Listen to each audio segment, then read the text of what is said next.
She's known as the Guru of Kosher Cooking around the world. And almost 10 months ago, she did the unthinkable and decided to move with her family to Israel.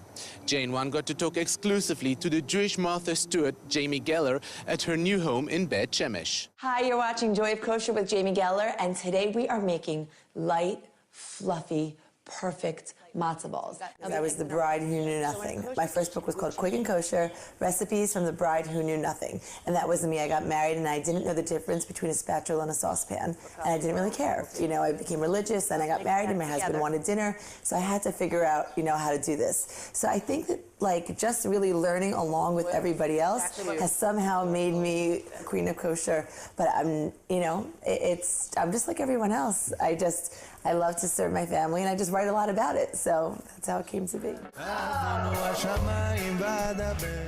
Jamie Geller is probably one of the more uplifting, positive people you would meet in life. She's a self-made woman who has done it all with her own two hands. I started my career at CNN for the entertainment show called Showbiz Today, and I covered everything entertainment for CNN, both domestically and internationally.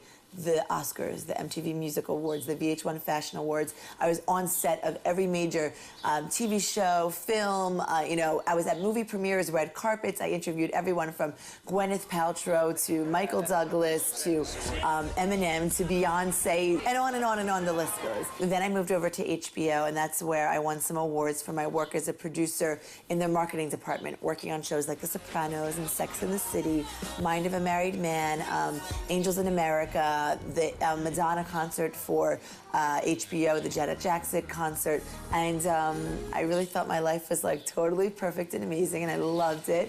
And my mother was so nervous that I would meet the wrong guy in the wrong place and meet, like, you know, a non-Jewish man. So she started sending me to weekly Torah classes, which were like young, successful Manhattan, you know, Jewish singles, very professional, but like trying to connect them both to their religion and to, you know, mingling with other singles. And that was the beginning of the beginning. Today, Geller is already a mini-media empire, publishing magazines, books, producing TV shows and web series all around the web. They have called me, you know, the Queen of Kosher. So I've been in the New York Times and the Miami Herald and the Chicago Tribune. I've been on ABC, NBC, Fox, Martha Stewart Living Radio, and magazines all over. And it's incredible. The brand is called Joy of Kosher. We have a website, joyofkosher.com. We have magazines, Joy of Kosher with Jamie Geller. I've got a book coming out called Joy of Kosher in the fall with HarperCollins, which is like one of the top 3 publishers in the world. And my new show is called Joy of Israel. And I did a show in the middle called Joy of Aliyah. So you see, I really just love life. And I love everything that I do.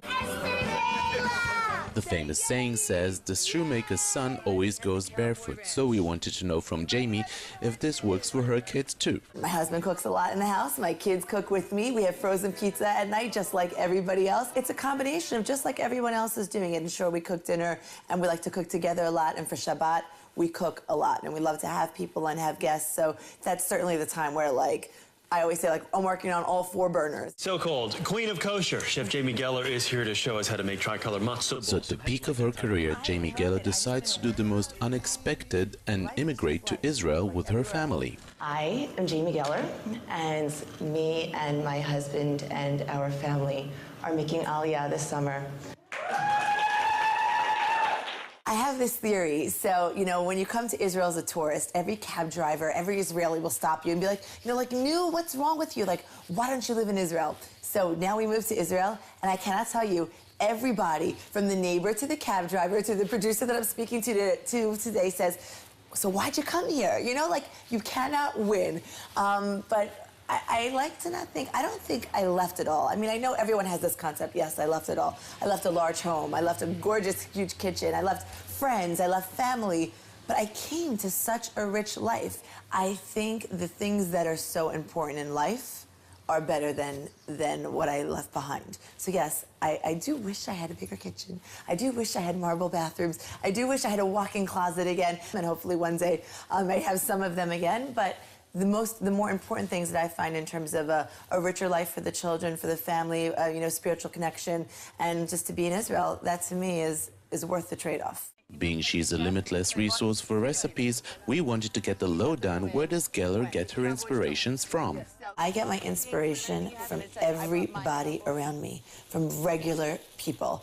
Every once in a while, sure, I'll go to a restaurant and I'll taste something. I'll think, okay, how could I maybe make this at home, make it easier? But the home cook is the most important thing to me. When I go to people's tables, I ask everyone, I never almost leave anywhere without a recipe.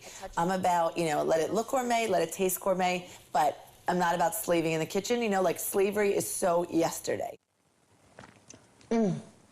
Love it. What an inspiring story. These days, Jamie is putting her finishing touches on her new cookbook and continues to shoot new episodes of her popular web series, all while being a full-time mom for her 5 children. For JN1, I'm Jacobsohn in Beit Shemesh.